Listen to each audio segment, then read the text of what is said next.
तो नीट केवल नॉलेज का टेस्ट नहीं है, बल्कि एग्जामिनेशन, टेम्परामेंट, माइंडसेट का भी गेम है। एनटीए ने फिर इस साल प्रूव कर दिया है। लास्ट ईयर एनटीए ने फिजिक्स का पेपर डिफिकल्ट रखा, केमिस्ट्री नॉर्मल साइड पर रखा, बायो थोड़ा लेंदी रखा।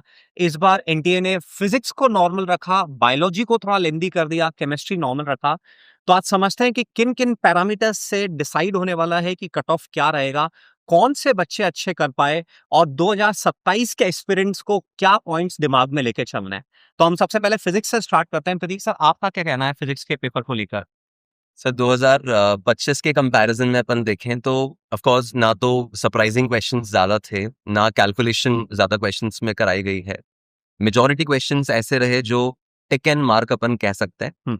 तो पेपर ओवरऑल देखा जाए तो एक बहुत बेसिक लेवल का पेपर दिया। बट हाँ, एक मेजर पॉइंट ये जरूर आ सकता है कि मैक्सिमम स्टूडेंट्स 2025 वाले माइंडसेट को लेकर एग्जाम में गए थे। राइट। तो अब ये एक्चुअली उनके लिए पॉजिटिव सरप्राइज कह सकते हैं कि वो एक डिफिकल्ट पेपर एक्सपेक्ट कर रहे थे हाँ। और एक इजियर पेपर उनके सामने आया, तो हर क्वेश्चन को शायद ओवर एनालाइज करके भी करने की कोशिश कर रहे हैं। तो इस कारण भी बच्चों का टाइम ज्यादा कंज्यूम हुआ होगा। राइट। गौर सर, केमिस्ट्री में आप क्या कहना चाहेंगे?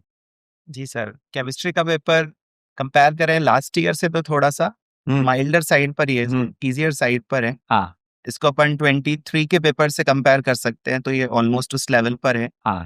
क्वेश्चंस ज़्यादा डिफिकल्ट नहीं है, कुछ एक क्वेश्चंस में कैलकुलेशन बच्चों को परेशान कर सकती है। हाँ। बाकी पेपर बैलेंस्ड है, हाँ। चैप्टर्स को प्रॉपर वेटेज दिया गया है उनके साइज के अकॉर्डिंग। हाँ। बाकी पेपर इजियर है लास्ट ईयर के कंपेयर। राइट। सनीप सर, आप क्या ऐड करना चाहेंगे केमिस्ट्री में? तो जैसे केमिस्ट्री का पेपर लास्ट ईयर के कंपैरिजन में देखें तो मैनेजेबल था। अगर आपने एनसीईआरटी बहुत बढ़िया से कवर कर रखी है तो आप इनऑर्गेनिक और ऑर्गेनिक केमिस्ट्री को बहुत बढ़िया से कर लोगे। जहाँ तक सर ने बताया कि फिजिकल केमिस्ट्री के अंदर कुछ कैलकुलेशन बेस्ड सवाल थे, जो कि आप अगर आप नंबर्स को थोड़ा सा अप्रॉक्सीमेट करके आप अगर सॉल्व कर ले उन्हें, तो वो बहुत आसानी से आप सॉल्व कर लेंगे। ठीक है। और बिकॉज एज वी नो कि जो नीट, अभी सर ने बोला कि नीट 2027 के बच्चों को क्या ध्यान रखना होगा कि ऑप्शंस जो होते हैं ना वो नियर बाय नहीं आते हैं। तो अगर आप थोड़ा बहुत अप्रॉक्सीमेशन लेकर सॉल्व करते हैं तो आंसर पे आप बहुत जल्दी पहुंच जाएंगे। और ये इस साल फिजिकल केमिस्ट्री के पेपर में जो वैल्यूज दी है ना, वो इसी तरीके की थी। तो थोड़ा सा अप्रॉक्सीमेशन करें और फटाफट आपको आंसर मिल जाएगा। ये ऐसा मुझे केमिस्ट्री को पेपर को देख के लगा। बायो में आप लोगों का कैसा ऑब्जर्वेशन है, मित्तल सर, अभिषेक सर? बायो में सर जैसे पिछले कुछ सालों तक क्या होता था कि सिंगल वर्ड वाले क्वेश्चंस का नंबर ज्यादा था। हाँ। तो वो कट ऑफ हायर साइड पे जाता था, Right. टाइम बहुत कम लग रहा था। हाँ। बट इस बार का अगर हम पेपर देखें जैसे, तो इसमें मल्टीपल स्टेटमेंट्स वाले क्वेश्चन लगभग 27-28 क्वेश्चन है। तो 1/3 पार्ट जो है वो मल्टीपल स्टेटमेंट है, तो बच्चे को हर स्टेटमेंट पढ़ना पड़ेगा। हर क्वेश्चन में 5 स्टेटमेंट पढ़ेगा, फिर नीचे ऑप्शंस में सेलेक्ट करेगा, तो इट विल टेक टाइम। और इसका इम्पैक्ट शायद बायो के मार्क्स में बच्चों पे इतना ना पड़े, और फिजिक्स और केमिस्ट्री के मार्क्स पे क्योंकि टाइम लिमिटेड हो जाएगा उनके लिए। आप क्या कहना चाहेंगे सर? एक्चुअली लास्ट ईयर के पेपर्स की अगर आपने देखें तो उनके अंदर स्टेटमेंट बेस्ड क्वेश्चंस रहते थे, मतलब स्टेटमेंट 1 एंड स्टेटमेंट 2, जिसमें टिक मार्क था कि स्टेटमेंट 1 करेक्ट है या इनकरेक्ट है। बिल्कुल वाइड आउट कर दिया एनबीए ने इस बार। और सेकंड एसेशन रीजंस के जो क्वेश्चन थे वो सारे हटा दिए, क्योंकि वो सिंगल लाइन के अंदर आंसर आ जाता था। तो पेपर लेंदी हुआ है। मैच द कॉलम इस बार 19 दिए हैं सर। 19 मैच द कॉलम के अंदर पूरा कंप्लीट, हर एक मैच द कॉलम में सिंगल वर्ड का पूरा डिटेल आपको डिस्क्रिप्शन पूछा है।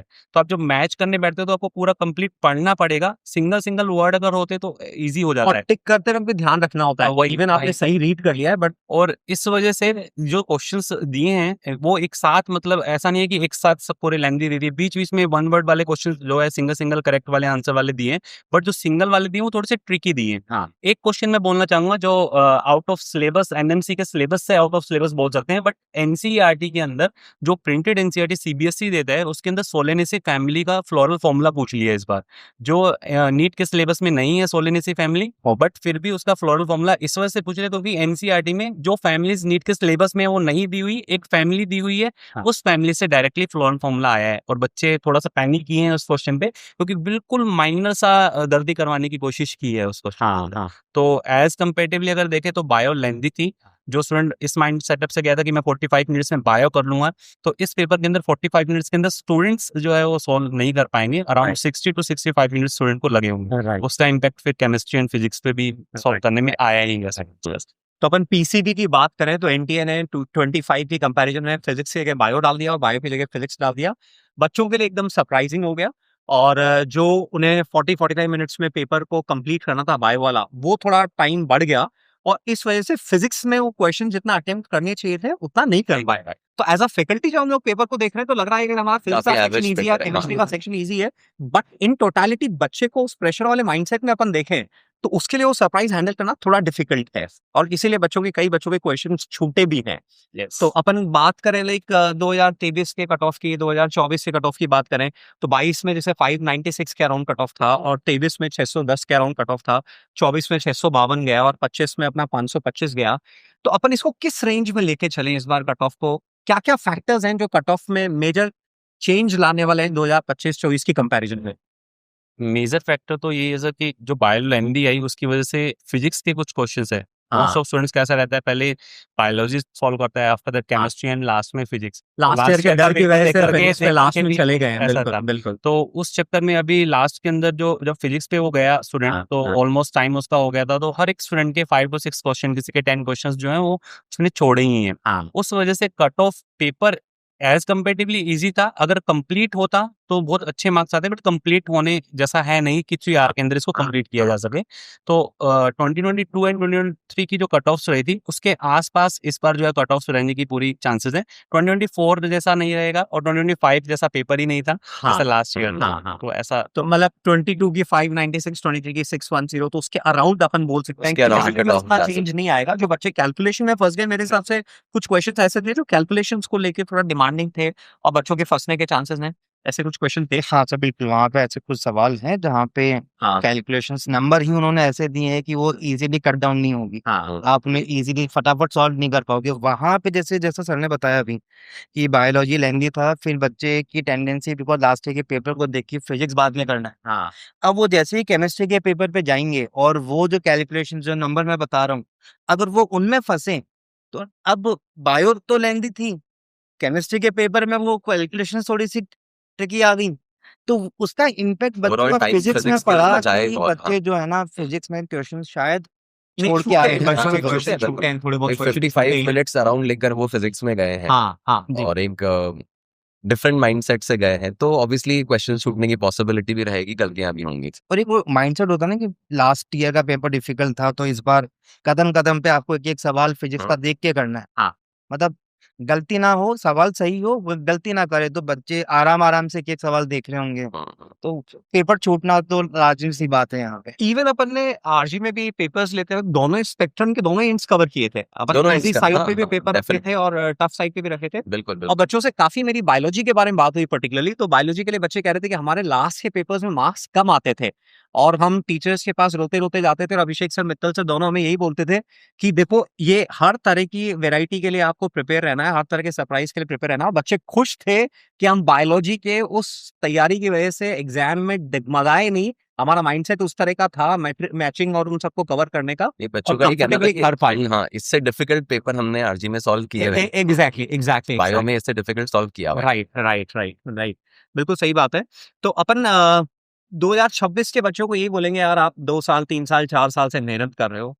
मतलब मार्क्स लगाओ, बट थोड़ा अपने साथ ईज़ पे रहो, थोड़ा आराम से रहो। एग्ज़ाम है, आपने मेहनत किया और उस मेहनत का पूरा सम्मान होना चाहिए। रात में ऐसा नहीं होना चाहिए, आप जितना एक्सपेक्ट कर रहे थे, जिस तरह से पेपर जाना चाहिए था, वो नहीं हुआ और आप रो रहे हो, परेशान हो रहे हो। बच्चों, हम सब आपकी मेहनत का बहुत सम्मान करते हैं और अल्टीमेटली जो मेहनत करता है, वो ज़िंदगी में आगे बढ़ता है और कुछ अच्छा अचीव करता है। और 2027 के बच्चों को हमारी पूरी टीम का यही कहना है कि भैया, अब आप अपने सॉक्स पुल अप कर लो, आप लगाम कस लो। अब साल आपका आ गया है, अभी तक आप बैकग्राउंड में थे, अब आपको आगे आना है। तो आप अपनी डिसिप्लिन बनो, आप पढ़ाई चालू करो अच्छी तरह से, अच्छा सिस्टमैटिक रूटीन बनाओ और मतलब अल्टीमेटली पेपर ईज़ी कहें, मीडियम कहें, डिफिकल्ट कहें, बट नॉलेज प्लस आपका टेम्परामेंट, आपका माइंडसेट, सबका कंबाइंड टेस्ट है। तो आपको नॉलेज पे तो लगातार वर्क करना ही है, स्पेक्ट्रम के दोनों एंड्स पे काम करना है। ईज़ी क्वेश्चंस को भी आप हैंडल कर सको, डिफिकल्ट क्वेश्चंस को भी हैंडल कर सको और एट द सेम टाइम आपका टेम्परामेंट मेंटेन रहता है, स्टेडी टेम्परामेंट रहता है।